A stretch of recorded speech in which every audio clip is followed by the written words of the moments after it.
Ce qu'on a réussi au cours de la dernière année, c'est de fabriquer un modèle IA qui est totalement intégré dans l'usage de Peltris. Le propre d'un outil, c'est que ça sert à un être humain, en particulier un professeur. Donc il ne s'agit pas de remplacer le prof. Il s'agit de démultiplier le pouvoir du prof. Donc la meilleure chose qu'on puisse faire pour la technologie en France à l'avenir, c'est de développer encore la connaissance. Et ça passe par les profs. Et pour autant qu'on vende des outils qui rendent les profs beaucoup plus forts, en vérité, c'est la qualité et la motivation intrinsèque du prof qui fait 80% du job. La souveraineté de l'école ne se joue pas seulement dans les programmes et les manuels, elle se joue aussi dans les outils que les enseignants utilisent tous les jours. Avec Peltris, Patrice Lamotte a construit une plateforme française souveraine, déjà très installée dans les collèges et les lycées, pour aider les professeurs à préparer leurs cours, créer des exercices, corriger, organiser leurs ressources et utiliser des manuels numériques. Alors comment manier éducation, IA et souveraineté? Ça va être le sujet de ce 40 nuances de Next avec Peltris. Feuille blanche.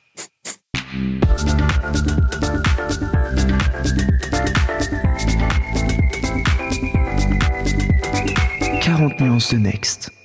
Bonjour. Bon, je n'ai plus de micro. Ah, j'ai un micro. Bonjour Patrice. Bonjour.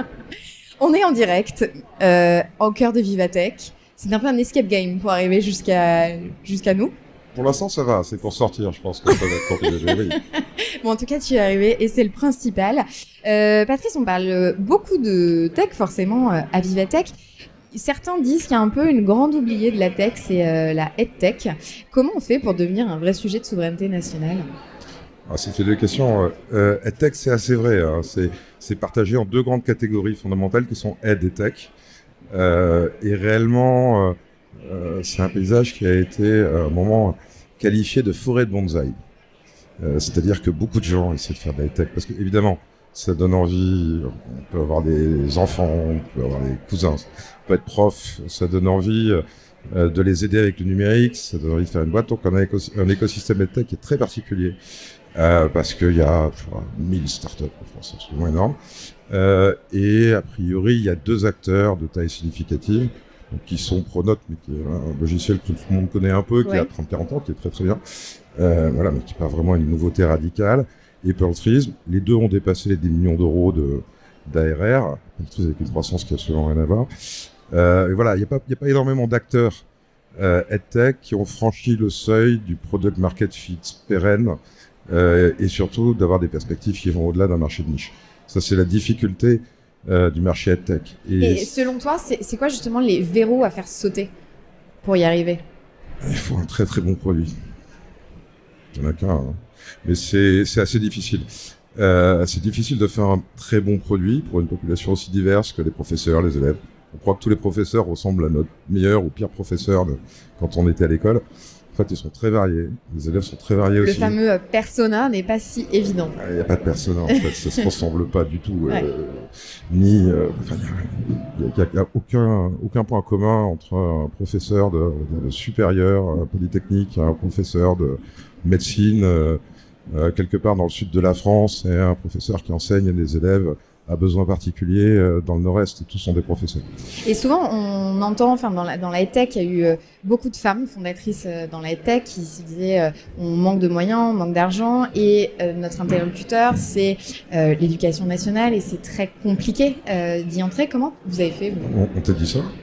Non, c'est pas tout à fait vrai.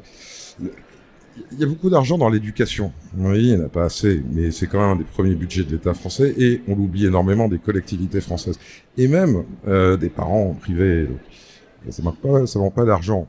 Mais encore une fois, c'est très difficile de créer un produit qui a du sens dans un univers aussi différent et où très facilement on croit que la solution magique qui marche avec son petit cousin, c'est super, et c'est super, hein, son petit cousin, mais ça a une portée nationale ou internationale. C'est un petit peu l'enjeu d'ailleurs en me baladant dans Vivatech. On parle beaucoup de tech et heureusement on parle pas mal de produits, mais à mon avis pas assez de produits. La base de ce qu'on a appelé à un moment la tech, ça fait assez longtemps, hein, c'est faire des choses que les utilisateurs adorent. Alors le branding, les budgets, le financement, c'est très très important. Mais en fait ça ne vient qu'après. Il faut avoir quelque chose que les gens adorent et pas juste votre petit cousin, plein de gens. Ça, c'est la difficulté majeure. Ensuite, une fois qu'on a ça, tout est plus, on va dire, moins compliqué qu'on peut l'imaginer. Mais il faut avoir ça. Il faut aussi travailler donc son produit. Et donc j'avais une autre question sur la souveraineté, comme je suis partie sur autre chose. Comment on fait justement pour avoir une tech souveraine ? Et ça, c'est un des enjeux des prochaines années. Donc c'est en train d'être inventé. Évidemment, comme toujours, on peut mettre un petit logo, mais ça va pas aider fondamentalement. D'abord, que signifie souveraineté ? Peut-être en un mot. C'est pas si évident. Ouais, on parle de quoi ? On parle d'une évolution majeure à l'échelle de la planète, selon laquelle le monde dans lequel on vivait il y a encore 3-4 ans, peut-être même avant, qui était un monde où il y avait l'activité économique, et la tech à l'intérieur, si on veut, et puis l'activité politique, et puis ça n'avait rien à voir. C'était deux mondes, quoi. Quelque part, les partis faisaient leurs programmes, les élections avaient lieu, éventuellement les dictateurs remplaçaient d'autres, je parle de la planète, et nous, on pouvait se soucier tranquillement de bâtir justement des super produits, et de changer les choses, mais sans aucun lien, à part une poignée de main épisodique sur un voyage pas très important. Vous pouvez ne pas se soucier de ce que c'est la politique. En fait, le monde souverain, c'est le moment où on ne peut plus distinguer les deux. On peut plus distinguer les deux parce que les politiques, regarde la plaque américaine, la plaque russe, chinoise, sont tellement structurellement différentes de ce qu'on connaît en Europe ou en Europe large. Je peux mettre le Canada dans l'Europe, c'est les Canadiens. Ils diront ce qu'ils en pensent. Ouais, nos cousins. Je parlais pas que des Québécois. Vraiment le Canada, l'Australie peut-être. Enfin, en tout cas, il y a des zones avec des frontières beaucoup plus fortes que le fait de pouvoir prendre un visa de tourisme ou d'études, qui vont avoir des enjeux différents, qui sont, et c'est un gros mot de la technologie il y a 3 ans, qui sont en conflit. Il y a des conflits aujourd'hui dans le monde, c'est pas dingue. Mais c'est-à-dire qu'il y a des gens qui n'ont pas d'accord, qui se battent et qui sont pas minoritaires. La souveraineté, en fait, c'est le changement d'un monde où les conflits, les frontières n'existaient pas ou étaient marginales, à un monde où, malheureusement, je pense que personne n'en est spécialement heureux, mais malheureusement, les frontières réapparaissent, les conflits réapparaissent, les enjeux de pouvoir sont centraux, et donc on peut pas seulement dire on va faire des produits formidables que les gens vont adorer, ce qui est quand même la base. Toujours pareil, si on fait pas ça, ça sert à rien le reste.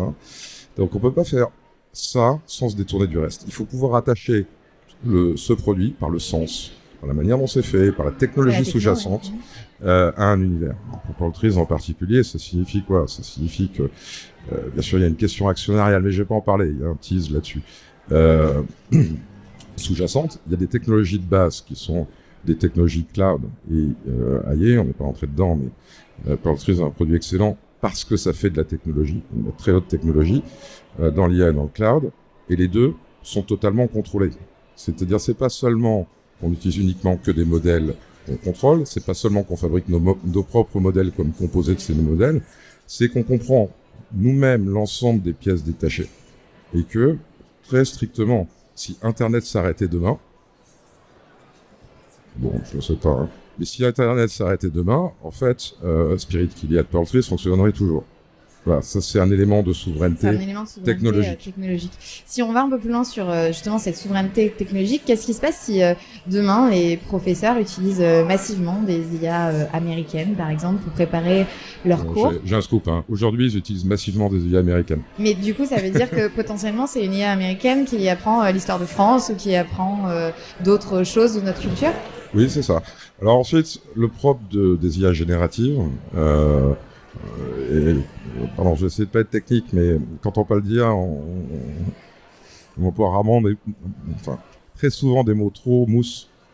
Mais la technologie clé de l'IA, c'est-à-dire le transformer, la brique qui permet de parler, qui est un peu le miracle des 3 dernières années, par nature, est construite par la langue. C'est-à-dire la langue au sens sociologique. Tout ce que les gens ont dit.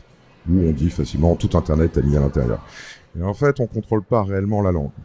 Donc il y a quand même un aspect positif, même si une puissance étrangère hostile, ce qui n'est pas le cas des États-Unis, il ne faut pas exagérer, faisait une IA et qu'elle était massivement utilisée, elle parlerait toujours la langue et il serait assez difficile en réalité de contrôler ce qu'elle dit. Voilà, c'est le premier niveau. Scoop, tous les profs, ou presque, utilisent déjà l'IA, au moins on l'a testé. On estime qu'à peu près un tiers l'utilisent massivement. Donc des IA générales commerciales et sur les utilisateurs de Peltries, qui sont quand même un tiers du prof des secondaires en France.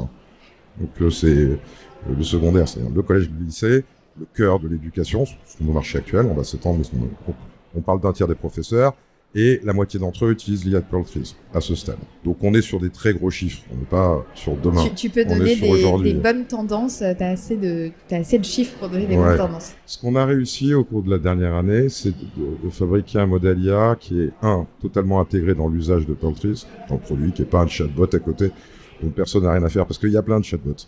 Voilà. Donc qui est lié à l'usage du professeur, qui permet réellement de lui créer le cours, vraiment intégré, c'est la première chose.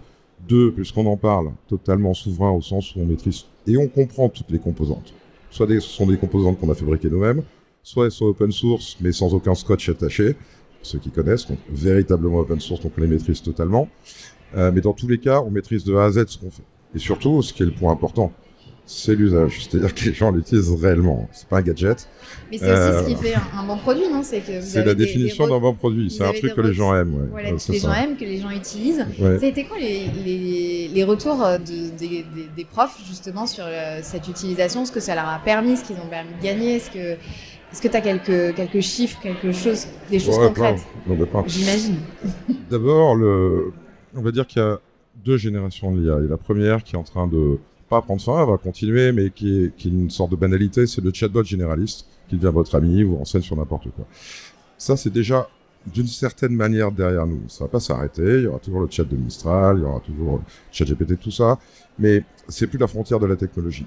La frontière de la technologie maintenant, sont des modèles qu'on va appeler verticaux, c'est-à-dire qu'ils rentrent dans un type d'usage très précis. Donc d'ailleurs, ils sont plus dans un logiciel que dans un chatbot. Ils sont dans Pearl Trees, on organise des choses, on fait ses cours. L'IA, elle aide à organiser, à écrire ses cours. Donc elle est dans l'écriture, ça ressemble plus à un parchemin magique à la Harry Potter. Si vous voyez, ouais, c'est ça. Il écrit avec vous, il vous complète, etc.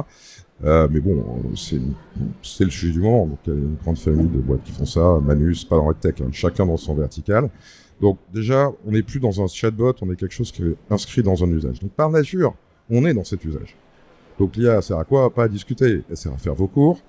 Elle est en train de servir à corriger vos copies. Donc là, on a une version qui est sortie récemment, qui est testée de manière très limitée, qui va sortir massivement en septembre, qui va corriger les copies avec un degré de compréhension de la copie complètement hors norme par rapport à ce qui existe, même dans le marché de l'IA aujourd'hui, ce que fait ChatGPT. Est capable de détecter le ChatGPT de A à Z? Oui, alors de A à Z, non. Vous savez pourquoi c'est pas possible?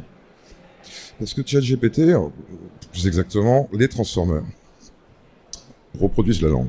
Donc ils parlent comme vous, ils parlent comme nous. Et alors, si on caricaturait à Vivatech, où il y a un petit peu un goût du jargon, où bon voilà, la nouveauté est pas si présente. Elle est plus présente dans les produits parfois que dans les discours qui se ressemblent beaucoup. Donc vous enregistrez tout ce qui se dit à Vivatech, vous mettez ça dans un transformer, il va parler, alors pas comme vous, parce que vous êtes spécifique, et on sent que vous dites quelque chose, mais il va parler comme nous tous. Et donc la plupart de ce que les gens vont dire, eh ben, ChatGPT va le dire. Donc le truc, c'est qu'on peut pas. Voilà, on leur donne des pourcentages. Mais le vrai truc, c'est que non, on peut pas détecter vraiment lié à 100%. Mais oui, on va dire, dans cette copie, vous savez, il y a quand même des trucs qui sont pas très originaux. Et on va pas le faire comme une correction qui est à côté du prof et que le prof utilise. En fait, ça n'intéresse pas les professeurs. On va le faire comme quelque chose, comme un assistant. Donc, il corrige sa copie. Et vous voyez, il a la petite plume de Harry Potter qui écrit des trucs pour lui, mais qui corrige. Quelque part, ils sont en interaction. Donc, il va... C'est devenu son allié, en fait. Ouais, voilà, c'est pas remplacer. Il s'agit pas de remplacer. Dans la deuxième génération de l'IA, on fait des outils. Le propre d'un outil, c'est que ça sert à un être humain, en particulier un professeur. Donc, il s'agit pas de remplacer le prof. Il s'agit de démultiplier le pouvoir du prof. Et alors, dans les allées de Vivatech, beaucoup, on a entendu faire de l'humain augmenté, faire du professeur augmenté. Ouais. Le terme non, mais c'est juste. Ok. Je regarde l'heure qui file. Le modèle économique, on n'en a pas parlé, mais tu es quand même sur un modèle très rare sur les tech. Un modèle très banal. Alors, je pense banal, mais rare dans le... Ouais, c'est-à-dire qu'en fait, on a une proposition qui fait... Non, il faut pas exagérer, il y a des très bonnes boîtes EdTech et si j'ai des amis dans la salle, voilà. Mais très souvent, pas toujours, mais très souvent, les gens qui font de l'EdTech croient qu'ils sont dans un univers différent. En fait, c'est le même. Vous devez faire un bon produit, sinon vous n'avez rien à vendre. Ce produit doit être absolument nouveau, sinon ça s'appelle un super produit, mais pas de la tech. Ensuite, vous devez le vendre à des prix qui vous permettent non seulement d'avoir des employés très bien payés qui ont envie de bosser parce que c'est ça qui fait un bon produit et en plus qui vous permettent de croître. Si vous n'avez pas tout ça, de toute façon, ça marche pas. Et c'est pas propre à la tech. C'est pour le coup. À tous les produits. C'est propre à la tech, quoi. Oui, à tous les produits. Je te propose de décrocher ce téléphone qui est devant toi, qui est là, qui est un gros téléphone tech. Tu peux le décrocher, tu le mets sur ton casque.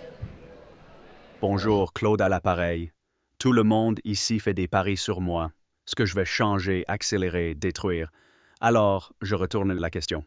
En 2026, sur quoi misez-vous que je ne verrai pas venir? On a entendu la question, il n'y a que moi qui l'ai entendu. C'est une entendu. question, tout le monde l'a entendu. Parce que je comprends pas trop. C'est joli comme objet. C'est joli. J'adore. Le design est incroyable. Ouais, le design est incroyable. Et comme on est hyper fort, Claude nous entend de l'au-delà. Donc tu pouvais raccrocher, il va nous entendre pour ta réponse. Bon, je pense que ce que Claude n'a pas vu venir, si c'est bien le Claude auquel je pense, parce que c'est un appel anonyme quand même. C'est lui. C'est lui. Okay, c'est The Claude. Ce que Claude n'a pas vu venir, c'est que l'IA va pas avoir de conséquences négatives détestables comme dans 2001 l'Odyssée de l'espace. Et j'en profite puisque c'est le vrai Claude pour lui dire qu'on l'a bien vu, on a bien compris, en tout cas, voilà, ceux dont c'est le métier dont je fais partie ont bien compris que à chaque fois qu'il avait besoin de lever une centaine de milliards de dollars, et quelque part, lever 100 milliards de dollars, c'est remarquable pour un entrepreneur. Donc, comprenons bien ce que je dis, avec beaucoup de respect, arrêtez de dire qu'on va tuer l'humanité, on a compris le truc, ça sert plus à rien. C'est-à-dire que aussi bien Claude que, Anthropic que ChatGPT ont trouvé un truc génial qui marche partout dans le monde, surtout en France. Et le truc, c'est, vous faites peur aux gens. En fait, il y a 20 ans, quand Zuckerberg voulait lever de l'argent, il disait, on va faire du monde un paradis. C'était un peu exagéré. Du coup, ça marche plus. Les gens n'y croient pas. Ils ont tort parce qu'on peut vraiment améliorer la vie des gens. Mais ce qu'ont compris la nouvelle génération, c'est, il vaut mieux promettre un enfer. Ça fait peur à tout le monde, à l'argent.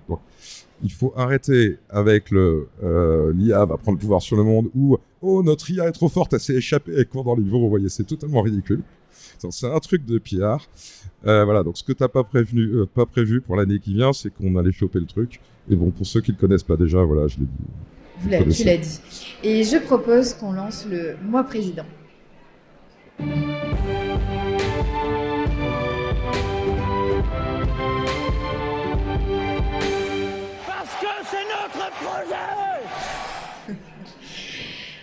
Je vais pas te demander de le faire ton projet en criant dans le micro. Mais si demain matin, j'ai une baguette magique et tu te réveilles et tu es à la tête de ce pays, quelle première mesure tu prendrais et pourquoi? Déjà, je prends une mesure auquel personne s'attend, ce sera un peu plus fun. Je vais augmenter le salaire des profs. Ah bah là, tous les profs vont se lever et t'applaudir. Ouais, et alors ensuite, voilà, je devrais a priori pas candidat à la prochaine présidentielle et pas élu, donc... Mais ceci, c'est un sujet que j'avais hier, je crois, avec Marie-Christine Levet, qui disait qu'en Allemagne, par exemple, les profs étaient bien plus payés ou dans les pays nordiques. Absolument. Alors, les profs sont relativement peu payés par rapport aux pays comparables à la France. Et deux, au-delà de la mesure, alors effectivement, nos utilisateurs sont des profs, je propose d'augmenter leur salaire, ça a l'air vachement axé. Mais cela dit, aucun de ceux qui n'est prof ne me prend au sérieux quand je dis ça. En fait, ils ont tort. C'est ça mon point. C'est-à-dire que si on se projette dans l'avenir, l'industrie, c'est très bien, mais la France ne va pas reposer sur l'industrie lourde, ni sur l'agriculture, même si on fait coucou à nos amis agriculteurs. Elle va le faire pas non plus sur seulement le service aux touristes, parce que c'est pas un avenir qu'on a envie de vivre, même si on adore les touristes. Elle va le faire ce qui a été la force historique de la France, la connaissance, inventer des choses, créer des choses. Et ça, c'est bien, les startups, mais les startups, elles sont juste faites par des gens formés dans les meilleures écoles, avec un meilleur niveau d'innovation. Donc la meilleure chose qu'on puisse faire pour la technologie en France à l'avenir, probablement pour le pays, parce que c'était ça la question, c'est de développer encore la connaissance. Et ça passe par les profs. Et pour autant qu'on vende des outils qui rendent les profs beaucoup plus forts, en vérité, c'est la qualité, la motivation intrinsèque du prof qui fait 80% du jeu. Et revaloriser ce merveilleux métier, parce que on se souvient tous d'un ou d'une prof qui a eu un changement dans nos vies ou qui nous a apporté quelque chose. Et on n'est pas prêt en tout cas de les remplacer par des robots. Ah non, absolument. Merci beaucoup Patrice pour cet échange en plein cœur de Vivatech, cofondateur de Pearl Trees. Merci mille fois. Merci beaucoup. Feuille blanche.